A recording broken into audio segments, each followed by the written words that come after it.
And being a poet, certainly not in it for the money. Although the money sometimes is good.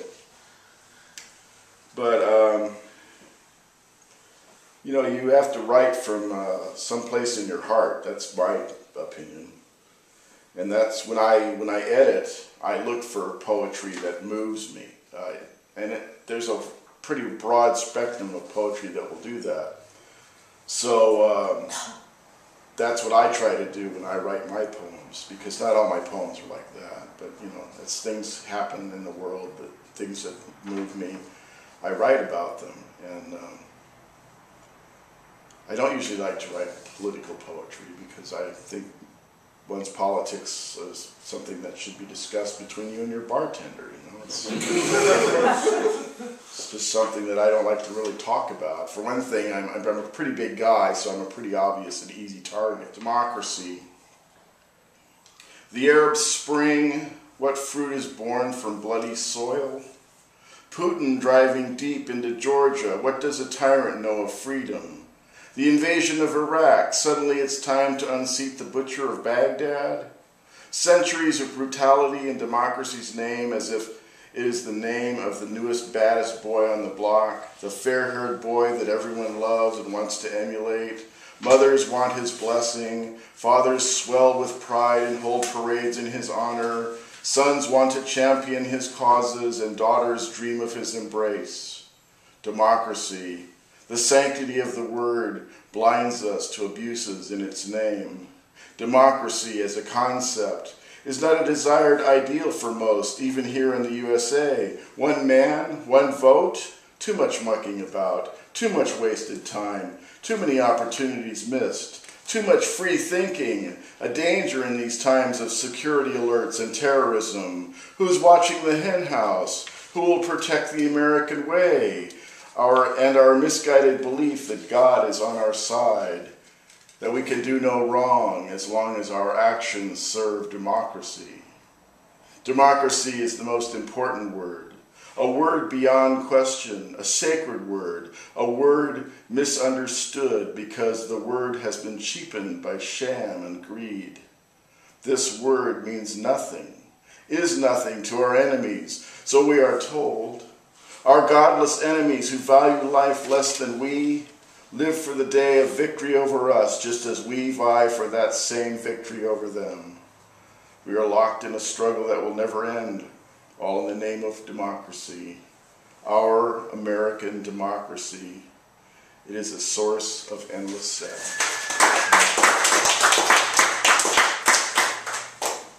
Today I was a good American. I spent money without thinking about the consequences of my actions or whether I could afford it. I bought extra groceries even though I didn't need them just yet. I even reveled in the decadence of my new, unnecessary purchases, knowing that I was contributing to the economic recovery of a class system to which I am no longer a member. But isn't that what we Americans do? Make sacrifices so that others will benefit from our sweat. We're helpers. We stand up for the little guy. We're clever and smart. Yankee ingenuity, remember? That counts for something, right? I felt a swelling of pride knowing I was helping the new America get back on her feet and ignoring the fact that this new America doesn't give a flying fuck about me and my kind. We who remember what integrity and honesty once meant, when loyalty was an honor, not an obligation, and when pointing out an injustice was not an act of treason.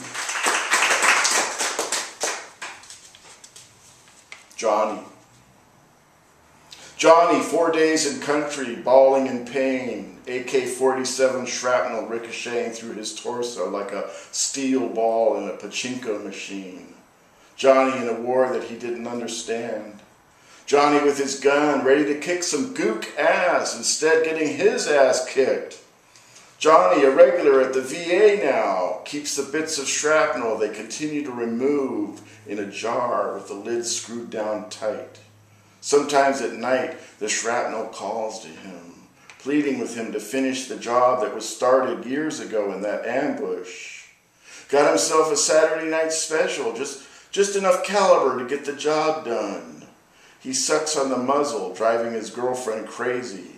He is disabled and has learned to live in that system, has learned to live with his disability, with his pain, with his slow death by surrender. Johnny is already dead, laying down, waiting for some words and a handful of dirt.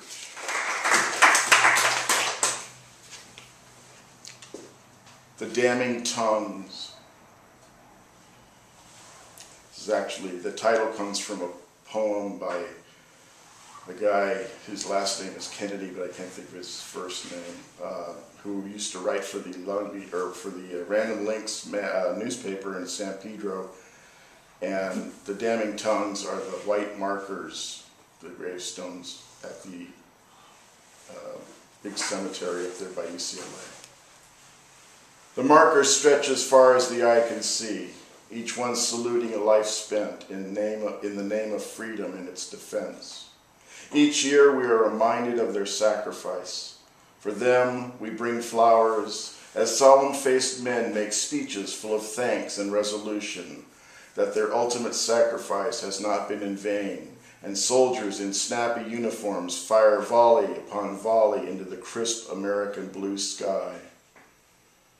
I wonder what this world would be like if there had been no reason to create veterans or fill all these graves. This is Real Truth number 1. I was going to write a series of poems about real truths, but it turns out that I only could come up with one. So. I apologize. There's a commercial on TV. Maybe you've seen it. It shows a gallery of young people, all colors, saying, matter-of-factly, I helped kill a judge, or I helped blow up a bank, and so on. It's one of those anti-drug commercials designed to keep our kids away from the crack pipe or that morning bowl of chronic. What if the government did a commercial like this? Same gallery faces, a little older, all colors, same human race, saying, I helped oppress the enemies of my government. I helped fund another open-ended war. I ensured that the third world would always be in debt. I paid for the bullets that killed your little brother or sister. I helped Congress sit on its hand while billions went to the military buildup and nothing went to defeating ignorance or providing every man, woman, and child with dignified health care, something I wish they would do. They still haven't done it. Or even uncontaminated water to drink. I helped Enron screw people out of their pensions. I helped Osama bin Laden come to power.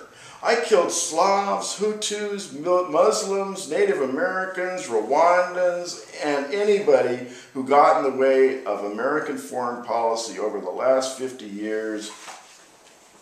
I'm a taxpayer. Frontline.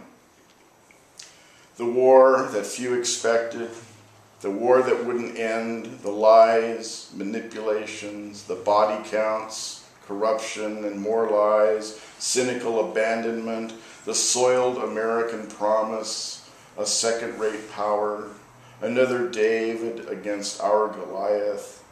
But wait, weren't we once a David facing a world of Goliaths? When did we become an old Goliath to be toppled at the whim of some wannabe Davids? God bless you, Mr. President, purveyor and pimp for avarice and greed, the not-so-almighty dollar as our new God. A tiny flag flutters on a mound of dirt next to the freshly dug grave in Arlington Cemetery, the new moral high ground.